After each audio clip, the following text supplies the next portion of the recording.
జై శ్రీరామ్ అండి. ఇదిగోండి, ఇది పొట్లకాయ సీడ్స్ కోసం వదిలేసానండి. బాగా పెద్ద కాయ. ఇప్పుడు ఇది పండిపోయింది కదా, చూసారా, ఎర్రగా అయిపోయింది. ఇప్పుడు దీన్ని మనం కోసి చెట్టు నుంచి కోసేసుకొని విత్తనాలు ఉండేయండి లోపల. ఆ గింజలన్నీ తీసి శుభ్రంగా ఎండబెట్టుకోవాలి.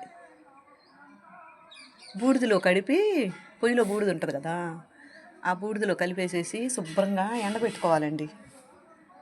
ఇదిగో ఇటువైపు కొంచెం చిన్న చిన్నగా వస్తున్నాయి, చూసారా, పూత వస్తుంది. ఇదిగోండి పొట్లకాయలు కింద చూసారా, కనిపిస్తుందా?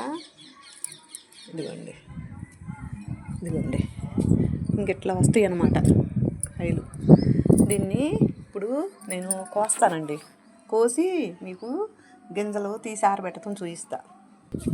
ఇదిగోనండి, ఇది కోసి పొట్లకాయని తీసేస్తాను.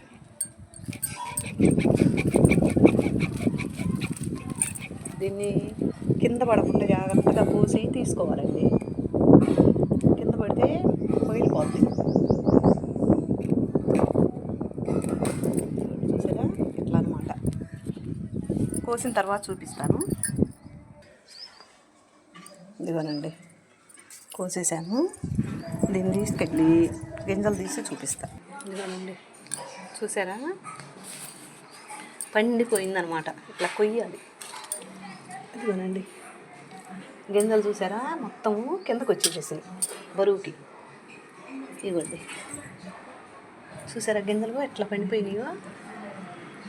ఇవన్నిటిని తీసి శుభ్రంగా ఎండబెట్టుకోవాలండి. ఎండబెట్టుకొని ఈసారి వేసుకోవటానికి. చూసారా ఏ రకంగా ఉన్నాయో గింజలు. ఇదిగోండి, ఎన్ని గింజలు ఉన్నాయన్నమాట. ఇవన్నీ తీసి నేను బూడిదలో కలిపి ఎండబెట్టి జాగ్రత్త చేస్తానండి. మళ్ళీ ఈసారి సీజన్లో ఇవే మనం పెట్టుకోవచ్చు. ఇంకా కొనటం, ఎవరిని అడగటం అదేమి ఉండదన్నమాట. మన గింజలు మనం పురుగు మందులు లేకుండా ఏమి వేయకుండా పండించుకున్నాం కదా ఆర్గానిక్గా, ఇక అదే మనకు వస్తాయి. ఇట్లా ఈ సీడ్స్ని ఒక్కసారి మనం తీసుకుంటే జీవితాంతం వేసుకోవచ్చండి. వచ్చే సంవత్సరం మళ్ళీ ఇంకో కాయ అవసరమైతే ఉంచుకోవచ్చు.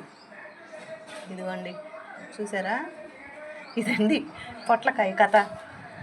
ఇదిగోండి, దీన్ని నేను జాగ్రత్త చేస్తానండి.